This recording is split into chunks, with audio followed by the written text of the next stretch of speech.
November 15, 2025. The Caribbean Sea is deceptively calm as headlines scream. Venezuela mobilizes 500,000 troops as U.S. warships patrol coast. Beneath the surface, a new Cold War is brewing, one that could destabilize the entire Western Hemisphere. The U.S., once the region's uncontested power, now faces a bold, defiant Venezuela. Caracas mobilizes its military, drawing a line in the sand and daring Washington to cross it. Both sides unleash propaganda, fueling nationalist fervor, and making compromise nearly impossible. The security dilemma is in full effect. U.S. naval exercises are seen as defense in Washington, but as a prelude to invasion in Caracas. Each move triggers a counter-move, pushing both nations closer to a confrontation neither truly wants. The Caribbean becomes a chessboard of brinkmanship, where a single miscalculation could spark catastrophe. For ordinary citizens, truth is lost in a fog of rhetoric, replaced by anxiety and uncertainty. The world watches as the region teeters on the edge of conflict. Operation Southern Shield, America's latest show of force, sends a carrier strike group and advanced warships to Venezuela's doorstep. Officially, it's a multinational training exercise, but the timing and scale are unmistakable. This is coercive diplomacy. The Pentagon's message is clear: the U.S. is ready to act, and its military might is overwhelming. Months of warnings about Venezuela's alliances with Russia and China have led to this moment. The fleet's presence evokes memories of past U.S. interventions, stirring unease across Latin America. While Washington speaks of democracy and security, many in the region see echoes of the Monroe Doctrine and fear a return to gunboat diplomacy. Operation Southern Shield is a psychological weapon as much as a military one, reminding Caracas of the technological gap. Yet history shows that overwhelming force doesn't guarantee quick victory. Determined resistance can turn interventions into quagmires. The U.S. hopes pressure will force Maduro to yield, but the risk of escalation is real. Regional allies are wary, supporting U.S. pressure but dreading outright conflict. The symbolism of American warships so close to Venezuela is impossible to ignore. The standoff is as much about perception and history as it is about firepower. The world waits to see who will blink first. Venezuela answers with the Bolivarian Fury Doctrine, a nationwide mobilization, not just a military maneuver. President Maduro, flanked by generals, puts 500,000 troops and militias on high alert. Coastal defenses are reinforced, anti-aircraft missiles deployed, and drills simulate repelling a foreign invasion. The strategy: asymmetrical warfare.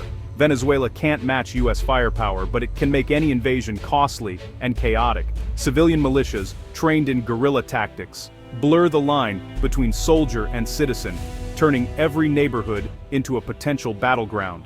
The government uses the crisis to rally unity and distract from economic collapse. Russian and Chinese support has bolstered Venezuela's defenses, with advanced missiles and anti-aircraft systems creating a dangerous anti-access bubble.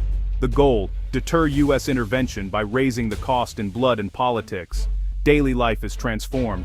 Convoys fill highways, reservists leave families, and cities bristle with armed patrols. Patriotic fervor is stoked, but the underlying logic is cold and strategic. Venezuela's message: any attack will be met with fierce, unrelenting resistance. The doctrine is deterrence by making victory too costly to contemplate.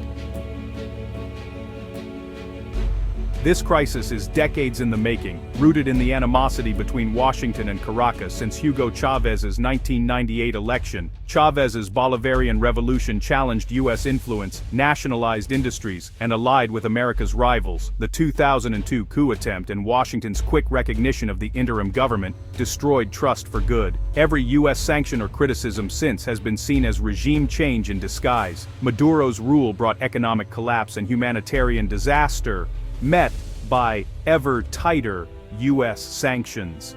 The U.S. aims to force democratic change. Venezuela sees only economic warfare and subversion. Both sides are locked in a cycle of escalation, each convinced of its own righteousness. Deep distrust makes diplomacy nearly impossible. For Venezuela, military buildup is self-defense. For the U.S., pressure is a response to tyranny. The past haunts every move, fueling today's dangerous standoff.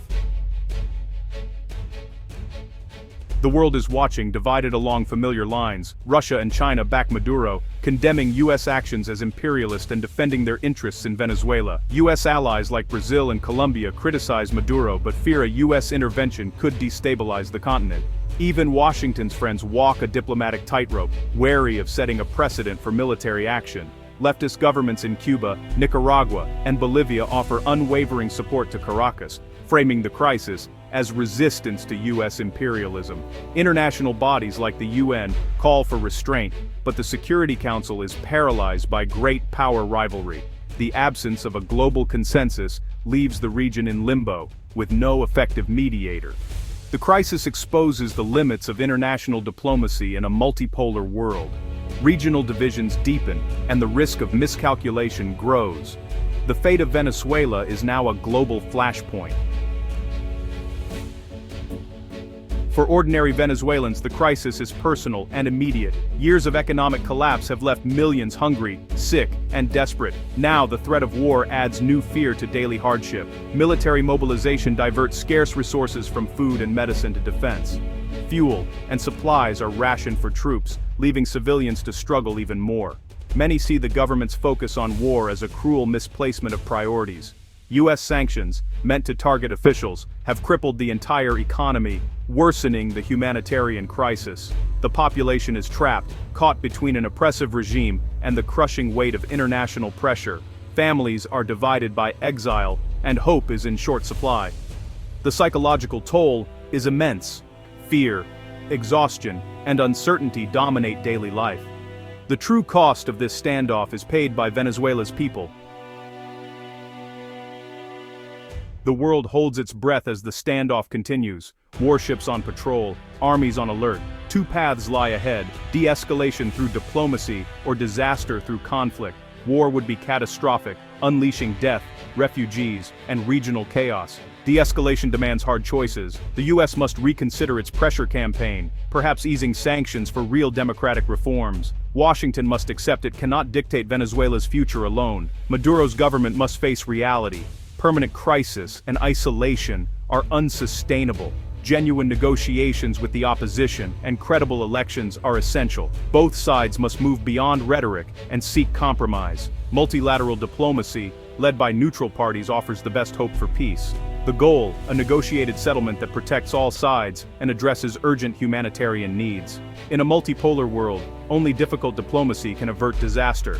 The choice is stark talk, or risk a war no one can win.